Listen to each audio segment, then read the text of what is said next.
Good day. The platform in question is HorrorTube. Prior to discussing the case at hand, it is pertinent to revisit the Japanese bullet train homicide. To cut a long story short, Kozumichiro, age 22, mercilessly wielded a knife aboard a bullet train traveling from Tokyo to Osaka in June 2018. A man who indiscriminately assaulted individuals unrelated to him perished in the rather shocking incident, which garnered considerable attention from the Japanese media at the time. A publication published an article bearing the headline, "Suspect has been identified as autistic," which faced significant public disapproval. It fostered prejudice by attributing the crime to the suspect's disability. Subsequent to widespread indignation, the article was ultimately removed, accompanied by an apology. However, did the killer's disability influence the decision to stab? I believe that the narrative for today may have some relevance to the matter at hand. Therefore, let us begin with the story for today. Towards the conclusion of April 2001, an anomalous rumor emerged and spread throughout Asakusa, Taito, Tokyo. A man adorned in a substantial fur coat and hat was observed wandering the streets during an unseasonably balmy April. It was a peculiar spectacle to observe. There were discussions regarding the need to maintain vigilance for this individual. However, it was not merely his attire that captured interest, rather, it was his peculiar conduct. The initial sighting of the individual occurred on April 26. A suspicious man wearing a panda hat, according to witnesses, abruptly slapped and cursed at a man in his 50s from behind. The man was estimated to be in his 50s. The sightings persisted. April 29th, 3 days later, occurred. While exercising, a local observed the panda cap individual seated on a park bench once more. He had been absorbed in the river for quite some time. Motivated by curiosity, the inhabitant approached him to engage in conversation. However, the individual did not respond. Instead, he stood and departed. The individual in the panda hat reappeared the following morning, April 30th, at 9:30 a.m. But the situation was considerably more dire.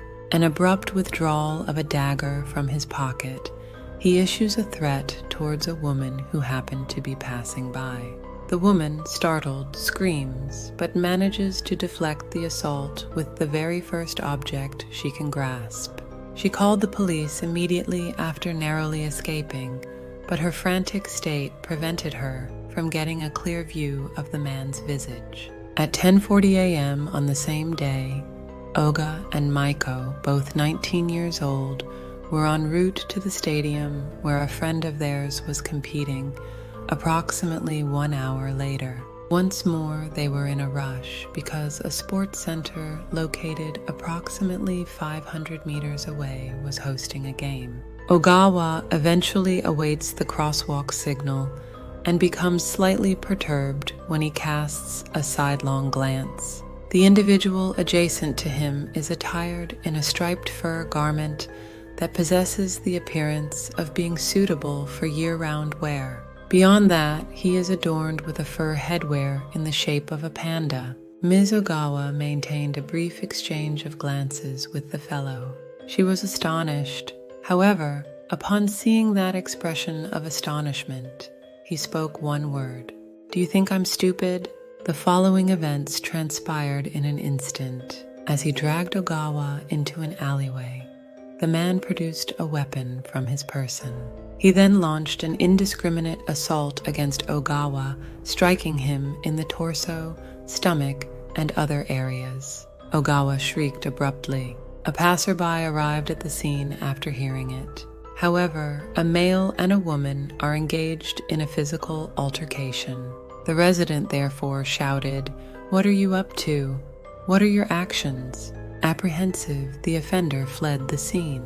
As the neighbor raced to Ogawa's aid to examine her, she was already heavily hemorrhaging. Alas, she passed away in the end. While en route to observe a friend's game, an average student perished in the street. The police initiate their investigation promptly in an effort to identify the murderer. The only information you have regarding the murderer is his peculiar attire. Consequently, you begin a neighborhood search for any traces that the murderer may have abandoned. I discovered his glasses and panda hat in the park shrubbery the following day. Additionally, I located a knife approximately 50 meters from where the panda hat had been discovered. However, this failed to establish his identity. By virtue of witness statements, a montage depicting the assailant was fortunately assembled and subsequently disseminated throughout the vicinity. The primary objective is to ascertain the identity of the perpetrator. 10 days following the occurrence, on May 10th, the authorities obtained an invaluable tip. Approximately 75 kilometers from the crime scene, on a construction site in Saitama Prefecture, one of the laborers stated that he resembled the subject of the montage. The police were called in response to the reasonably credible tip, and the individual in the panda hat's identity was ultimately disclosed. Makoto Yamaguchi, who was 29 years old, was the individual in question. Upon being arrested, I inquired as to why he had attacked an unfamiliar woman, and he responded in a peculiar fashion. No, she looked pretty cute, and I killed her because she treated me like an idiot. I was just trying to be friendly, he clarified. I recalled that Makoto Yamaguchi was attired in an alternative manner, donning a fur coat and a headdress. In response to the officer's inquiry as to why he is donning the panda cap, Makoto Yamaguchi provides an amusing explanation. Huh? Does that represent a panda? I mistook it for a canine, but it's really important to me. I sleep with it every day. Indeed, the assailant was diagnosed with an intellectual disability. Additional information about Yamaguchi. Born in 1972 in Sapporo, he has 2 parents and 2 junior siblings. His intellectual disability made him, as expected, quite difficult to manage at a young age. The police visited Yamaguchi's sister, who is 4 years younger than him, to conduct further investigation following the incident.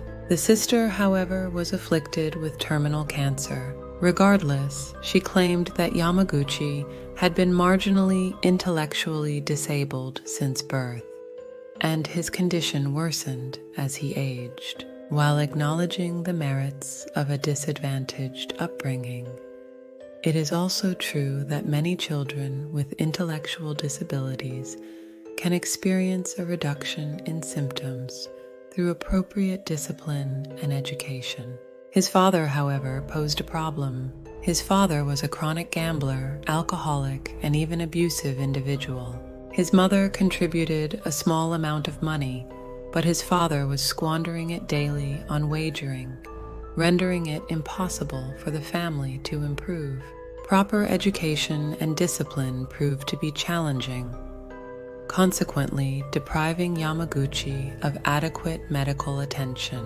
Following that, he was diagnosed with autism in middle school. It was an intellectual disability and autism spectrum disorder. Naturally, Yamaguchi diverged slightly from his contemporaries. His peers took notice. They subsequently began to torment him.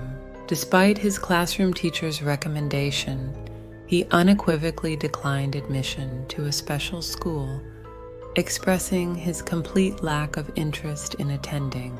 His sister claims that he was so unwilling to acknowledge his disability that he discarded his disability notebook. I therefore had no desire to attend a special school. Then one day, an event transpired that rendered Yamaguchi completely extinct. His dearly cherished mother, who had been an immense source of support throughout his existence, passed away from leukemia. Following her demise, Yamaguchi underwent a radical transformation. He became more reclusive, barely completed high school, and obtained a temporary employment performing menial duties. Yamaguchi was baffled as to what his superior was requesting of him. His colleagues were initially patient with him and instructed him individually, albeit only twice or thrice. Their obligation to labor further caused them irritation. Eventually, Yamaguchi was subjected to harassment and, on occasion, physical assault. His circumstances, however, pitiful even at home. As his father squandered their entire fortune on gambling, the violence escalated. After becoming frustrated, he ultimately fled his residence and, regrettably, he made the decision to engage in undesirable behavior. He began pickpocketing at Sapporo Station in 1991 and was fined for a weapons violation the following year. Consequently, he was likely carrying a weapon. He was sentenced to 3 years in prison in July 1994 for attempted rape and to another 3 years in prison in 1995 for bicycle theft. He was granted parole after serving 3 years in prison. He persisted in committing offenses, frequently demanding that his sister send him money over the phone while in a fit of fury. She was beyond exhaustion. Her life was deteriorating daily. Her father was involved in gambling, and her sibling was incarcerated. It was like living in a war. She was battling illness as well. She finally sobbed uncontrollably when he initiated the money transfer call. She hung up on him, desiring that he simply perish and never return. Nonetheless, this could have been the catalyst. Following this phone conversation, Yamaguchi promptly executes an individual by stabbing. His siblings sobbed uncontrollably before the detectives, attesting that she was the instigator. 7 months subsequent to the homicide, the health of Yamaguchi's sister declined significantly, culminating in her untimely demise at the tender age of 25. In her final remarks, she expressed regretfully that she had never before experienced any pleasure. Due to the death of her mother and the fact that her father and brother supported the family, she was under a great deal of strain and stress. Her dying desire was to be alone. In addition to Ogawa, whom Yamaguchi had previously fatally stabbed, his sister was also among the victims. Without adequate protection, Yamaguchi, a young man with intellectual disabilities and autism, lived as a fugitive. Many factors contributed to his ruthless conduct. The prosecution for the alleged Panda Hat murders began in 2004. At this time, Yamaguchi's mental disability was acknowledged, but it was noted that he abandoned his headgear and weapon after fleeing the scene of the crime. This indicates that he was at the time well aware of his improper conduct. His claim that he was insane during the occurrence was therefore rejected. Yamaguchi is currently incarcerated as a result of the life sentence imposed by the court. It is never simple to determine the motivations and psychology of a criminal. Specifically, the presence of a disability does not necessarily imply causation of the offense. Therefore, I do not believe it is ever appropriate to presume that intellectual disability and autism caused this case. Indeed, the Japanese court did not dismiss the case as a mere instance of mental infirmity. There are a significant number of disabled individuals in our immediate vicinity who are healthy, content, and functioning as productive members of society. The actual issue is as follows. In what ways do communities and families assist individuals with disabilities? I believe that this case exemplifies that. Had Mr. Yamaguchi been provided with special education or any form of societal assistance, could one argue that his circumstances might have been more favorable? This case has put considerable thought into my mind today. That concludes the current state of HorrorTube. Your gratitude is appreciated.